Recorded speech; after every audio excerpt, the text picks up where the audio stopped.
அதுக்கு முதல்ல பிரண்டையை வந்து சுத்தம் பண்ணிவிட்டு அது கொஞ்சமாக எண்ணெய் ஊற்றி நல்லா வந்து வறுத்துக்கலாம், கலர் சேஞ்ச் ஆகிற அளவுக்கு.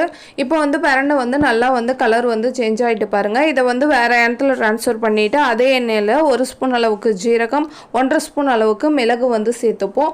சேர்த்துட்டு நல்லா வந்து வறுத்துக்கிட்டு அது கூடயே வந்து நம்ம வந்து உரித்து வச்சுருக்க பூண்டை வந்து சேர்த்துக்கலாம். எந்த அளவு பூண்டு சேர்க்குறீங்களோ அந்த அளவுக்கு டேஸ்ட் வந்து சூப்பராக இருக்கும். பூண்டு சேர்த்துட்டு லைட்டாக வதக்கிட்டு அதுலேயே பட்டை மிளகாவும் சேர்த்துப்போம். மேக்ஸிமம் வந்து மிளகு காரம் தான் அதிகமாக இருக்கும். இதில் கொஞ்சமாக வந்து பெருங்காயம் சேர்த்துட்டு நல்லா வந்து வதக்கிப்போம். நல்லா வதக்கிக்கிட்டு தேவையான அளவு உப்பு, தேவையான அளவு இதுலேயே வந்து சேர்த்துட்டு நம்ம ஆல்ரெடி வதக்கி வச்சுருக்க பிரண்டையை வந்து சேர்த்துப்போம். ஒரு கைப்பிடி அளவுக்கு கருவேப்பிலை சேர்த்துட்டு நல்லா வந்து வதக்கிட்டு இதை ஆற வச்சு துவையெல்லாம் வந்து அரைச்சிப்போம். டேஸ்ட் வந்து சூப்பராக இருக்கும். இதோட ஃபுல் வீடியோ லிங்க்கு வந்து நான் வந்து கீழே டேப் பண்ணுறேன், நீங்கள் சர்ச் பண்ணி பாருங்கள். இந்த வீடியோ பிடிச்சிருந்தா குட்டியாக ஒரு லைக் போட்டுங்க. இதுவரை சப்ஸ்கிரைப் பண்ணலன்னா சப்ஸ்கிரைப்